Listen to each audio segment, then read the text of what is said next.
ইনসাফওয়ালা মানুষের অভাব আছে।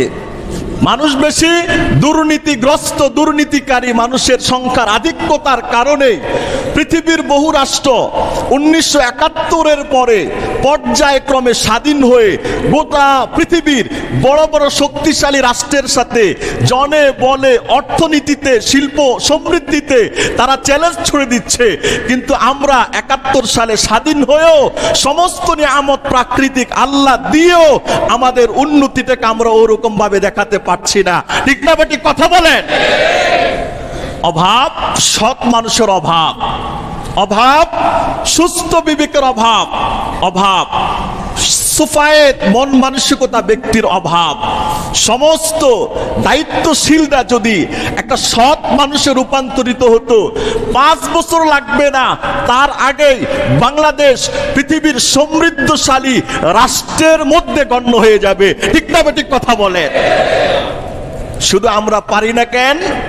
দুর্নীতির কারণে পারি না, দেশের টাকা বিদেশে পাচার করার কারণে পারি না, নিজের দাদার ভিটা বাবার ভিটা রেখে বিদেশে লন্ডন, ইউরোপ, আমেরিকায় বেগম পাড়া করি, জাতির টাকা বরাদ্দ আসে 2 কোটি, খাই 1.5 কোটি খায় ফেলি, 50 লাখ টাকা আবার ভাগ বাটারা হয়ে যায়, এরপরে জাতির ভাগ্যে আসে 5 লাখ টাকা।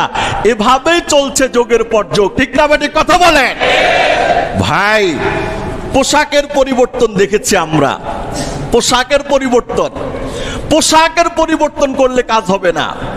আপনি গ্রিন পোশাক পরিবর্তন করে কপি পোশাক আনলেন, পেস্ট করলেন, হাজারো রং বেরঙের পোশাক পরিবর্তন করলেও সুদ ঘুষার দুর্নীতি বন্ধ হবে না যদি এই দিলকে পরিষ্কার করতে না পারি। ঠিক না বেটি? কথা বলেন।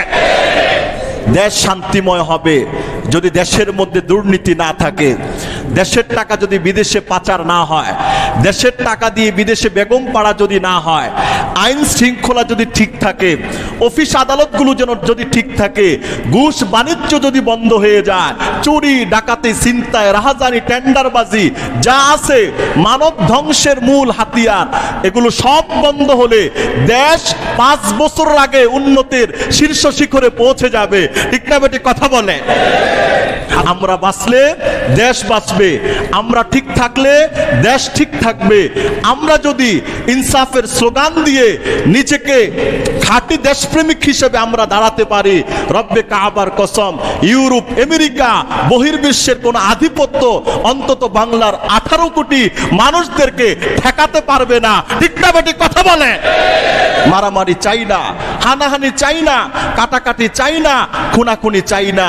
যেই মরুক, যেই পক্ষের মরুক, যেই দলের মরুক, দিন শেষে সে আমাদেরই ভাই, দিন শেষে সে আমাদেরই আত্মীয়, আমাদেরই রক্ত, আমাদেরই দেশের সম্পদ। এজন্য আমরা কারো কোনো ক্ষতি চাই না, সবার উন্নতি চাই, সবার কল্যাণ চাই, সবার সমৃদ্ধি চাই। সবাই মিলে হাতে হাত ধরে দেশটাকে আমরা এগিয়ে নেওয়ার জন্য চেষ্টা করবো তো ইনশাআল্লাহ।